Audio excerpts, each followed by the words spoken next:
नमस्कार, आप देख रहे हैं सच की आवाज़ वेब न्यूज़। मैं शशांक मिश्रा। आज प्यारेपुर में एलडीए ने किसानों के साथ धोखा करने के बाद यहां पर अचानक धावा बोल दिया था, कब्जा करने का प्रयास किया।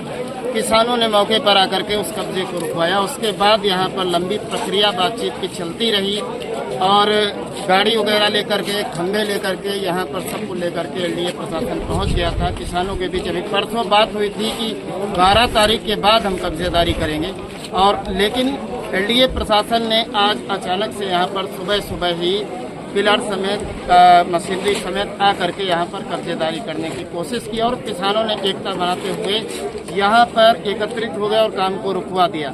और अभी लंबी प्रक्रिया अधिकारियों और एसडीएम के साथ में मीटिंग चली किसान नेताओं के साथ। आइए हम बात करते हैं कि आज की मीटिंग में क्या निष्कर्ष निकला है।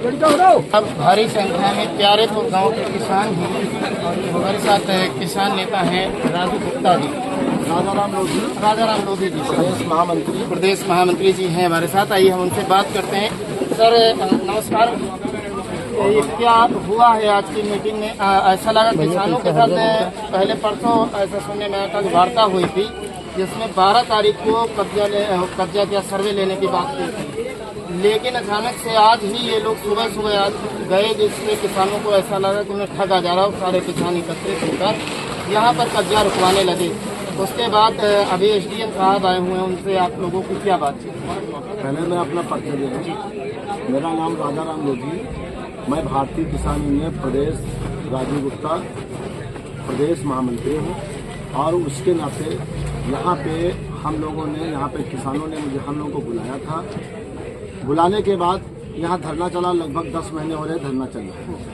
जब धरना चला तो उसके बीच में इन लोगों ने प्यारेपुर और कलिया खेड़ा को अलग अलग फोड़ दिया। किसान ठगे के रह गए, प्यारेपुर के ठग गए, इनको कम पैसा दिया और कलिया खेड़ा उनको ज़्यादा पैसा दिया। जबकि ज़मीन हमारी उनसे कम उपजाऊ नहीं है, कम कीमत की नहीं है, बिक्री का रेट भी उनसे हमारा हाई फाई है, कमज़ोर नहीं है, फिर भी हमें पैसा कम दिया।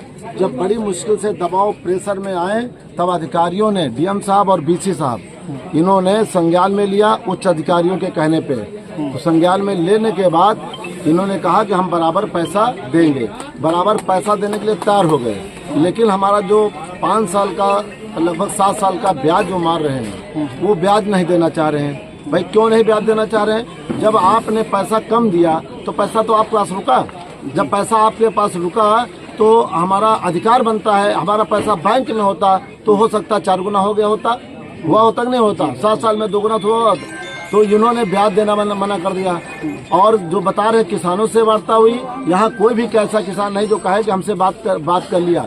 किसी किसान से बात भी किया होगा जिसके बाद 2, 4, 5 बिस्वा जमीन होगी और वो पीता खाता होगा या जमीन बेच दिया हुआ लफड़े में होगी। वो जा करके इन लोगों से वार्ता किया, बात किया, उनको बुला करके यहाँ पे कैंप लगा के फार्म भराने की बात की।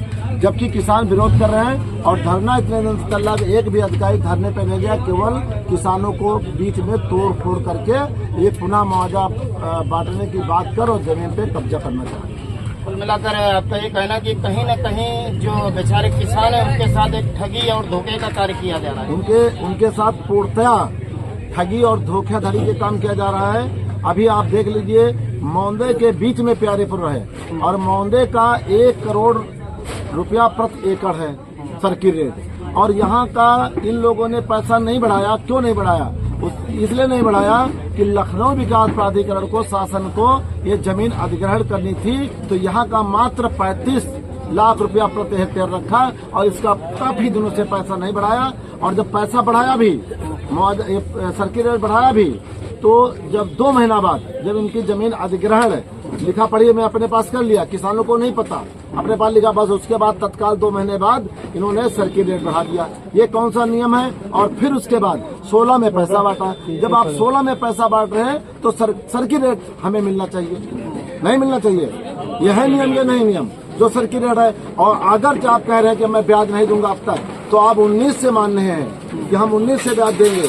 हाई कोर्ट का आदेश 19 से है, तो हाई कोर्ट ये नहीं कह रही कि आप आज की रेट से पैसा न दीजिए। आज की रेट से सर्किट रेट का आप पैसा दे दीजिए, कोई किसान उजूर नहीं करेगा। आज जो सुबह सुबह ये पूरा हमला लेकर के आए प्रशासन सहित, कि इनका इरादा क्या है? इनका इरादा है लोगों को भड़का करके, लोगों को अपने में मिला करके, किसी को ठेकेदारी का वादा देकर, किसी को कोई लाभ दिलाने का वादा ले रहे हैं और जमीनों पे किसानों को बलगलाकर कब्जा करना चाहते हैं। कब्जा कर ले, फिर किसान मजबूर हो जाएंगे। जब मजबूर हो जाएंगे तो जो पैसा देंगे उनको लेना पड़ेगा।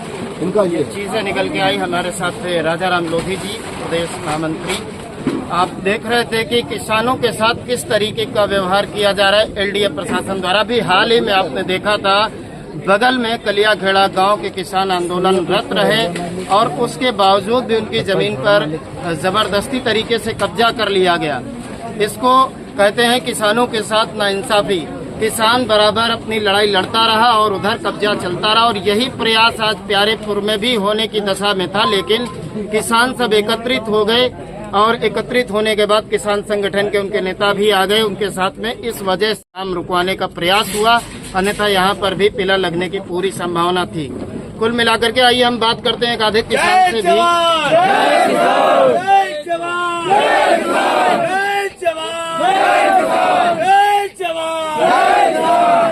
सुशील कुमार जी, ये आपको सुबह सुबह अचानक से कैसे ये पता चला कि यहाँ पर गाड़ियाँ आई, पुलिस फोर्स आई, और क्या करने वाले? हम लोगों को पता चला ये कि इनसे कल बात हुई, इनसे मेहनत करी गई कि आप कैसा है हमारी मीटिंग हो रही है वो हो जाने के 30-40 साल मरेगा, बता रहे 25 साल मरेगा। उसके बाद पुलिस फोर्स लेके शाम को ही यहाँ पे कल जब देखा कि किसी ने कल विरोध नहीं किया, जब बातचीत कल दोपहर में बातचीत हुई और क्या बातचीत हुई थी? आप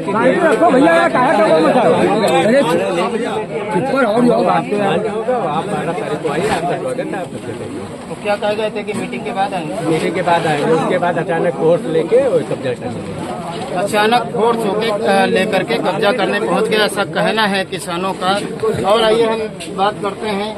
जय जवान, जय जवान, जय जवान। बताइएगा, आइए इधर भैया हैं। सुबह अचानक से आपने इतना पुलिस फोर्स और आप देखें दंगा नियंत्रण, भीड़ नियंत्रण वाहन, ये सब देखने के बाद आपको क्या लगा कि क्या होने जा रहा है? अगर हम अभी आधा घंटा पहले तहसील से आ रहे थे, हमको पता चला कि प्यारेपुर में कब्जा होने जा रहा है। तो हमारी भी प्यारेपुर में मकान बना हुआ बेगम खेड़ा में, मैं राजा राम कासिम राउत मेरा नाम है। सिर्फ मैं एक चीज पर सवाल करना चाहता हूँ, जो अभी वार्तालाप अधिकारियों और किसानों के बीच हो रही थी, मकान और गांव संबंधी, जमीन तो जहाँ है वो तो है ही अस्थायी, और एलडीए ने खसरा संख्या की जमीन ली है, ना कि गांव खरीदे हैं। हमारा मेन मकसद है गांव से। जो ये बता रहे हैं कि घरों का मैं मुआवजा नहीं दूंगा, केवल मकानों का मुआवजा दूंगा। तो ये सर बताइए, जब किसी का 1 बिस्वा में मकान बना हुआ, किसी का 2 बिस्वा में मकान बना हुआ है, आज सैकड़ों साल से पहले का मेरा गांव बसा हुआ है। जब ये मकान का केवल मुआवजा देंगे और घर जमीन का मुआवजा नहीं देंगे, तो हम जमीन कहाँ से लाएंगे और मकान अपना कहाँ बनाएंगे, कहाँ रहेंगे? सवाल है, हमारा बड़ा सवाल है कि किसानों का कहना यह है, जिन लोगों के घर बने हुए हैं, एलडीए प्रशासन का कहना है कि उनके घर तोड़ने का मुआवजा दिया जाएगा, और जो जमीन पर बने हुए हैं वो जमीन पूरी तरह खाली करा करके उनसे ले ली जाएगी। यही बात है ना? तो और रहने के लिए क्या व्यवस्था बताई? अधिकारियों ने ये जवाब दिया कि जो बिल्कुल किसान भूमिहीन है, हम उनको रहने की व्यवस्था करेंगे। तो भूमिहीन सर, तो यहाँ सभी हो जाएंगे। जब जमीन यहाँ की जा रही है तो भूमिहीन तो सभी हो जाएंगे। और लेकिन मेन पॉइंट है, जो क्या ग्राम समाज पर जमीन पर मकान बनाया हुआ आज 50 सैकड़ों साल से हम लोग रह रहे हैं, उसका कोई महत्व ही नहीं। हमारी ग्राम पंचायत का प्रधान बांट करके देता था, लिस्ट बना कर देता था, पट्टा करके देता, उसमें हम लोग रहे, उसका कोई ही महत्व नहीं कि आप मकान जब चाहे छीन लें और मकान का मुआवजा दें और जमीन का न दे। मेन पॉइंट हमारा ये आता है कि हम रहेंगे कहाँ और मकान कहाँ बनाएंगे। पहले हमारा आरोप है एलडीए प्रशासन पर कि गरीब लोगों के मकान छीनने की कोशिश की जा रही है। एक मकान जिसको बनाने में एक व्यक्ति को पूरी जिंदगी गुजर जाती है, और एलडीए प्रशासन उस मकान को तोड़ने में थोड़ा सा ही समय लगाने की कोशिश कर रहा है और उनको जमींदोज करने की कोशिश में लगा है। उस डर से ये आप देख सकते हैं ग्रामीण बहुत ज्यादा परेशान है। ऐसा बगल के गांव में भी अभी हो चुका है। कलिया खेड़ा में गांव में जब से निशान लग गए हैं तो वहां के घरों पर जो निशान लगा दिए गए उसके बाद से वहां के निवासियों की रातों की नींदें गायब हैं कि अब उनके साथ क्या होगा। उन घरों में वो लोग वो याद कर रहे हैं जिन घरों में पैदा हुए लोग, जिन घरों में बड़े हुए, जिन घरों में सपने देखे, आज उनके सपने तोड़ने की कोशिश एलडीए प्रशासन करता हुआ।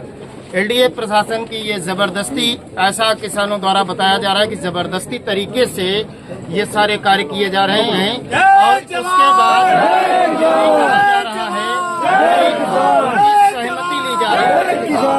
ऐसा कहा जा रहा है कि सहमति ली जा रही। क्यों भैया, क्या जो एलडीए प्रशासन बोलता है कि सहमति से सब काम होगा, क्या घरों तोड़ने की सहमति? कोई सहमति नहीं, ये तो जबरदस्ती किया जा रहा है आप लोगों को। क्यों भैया, कि कोई लोग सहमत हैं जिसका घर टूट के ना मिले? क्यों दादा? टूटना नहीं चाहिए, घर तोड़ने की सहमति नहीं है, उसके बावजूद भी घर तोड़ने की कोशिश है। अब आगे देखते हैं कि एलडीए और सरकार, प्रशासन सब इन गरीब लोगों पर रहम करता है या नहीं करता है, ये सोचने वाली बात होगी। बहरहाल अभी यहाँ जितने भी किसान हैं और जो लोग, जिन लोगों के घरों के जाने की नौबत आ गई, वो सारे के सारे लोग दहशत में हैं। वो दहशत में जीने को मजबूर हैं कि आने वाले समय में क्या जिन घरों में आज वो सुकून से सो रहे हैं वो घर बचेंगे या नहीं, ये सोचने। कैमरामैन राजन के साथ शशांक मिश्रा, सच की आवाज।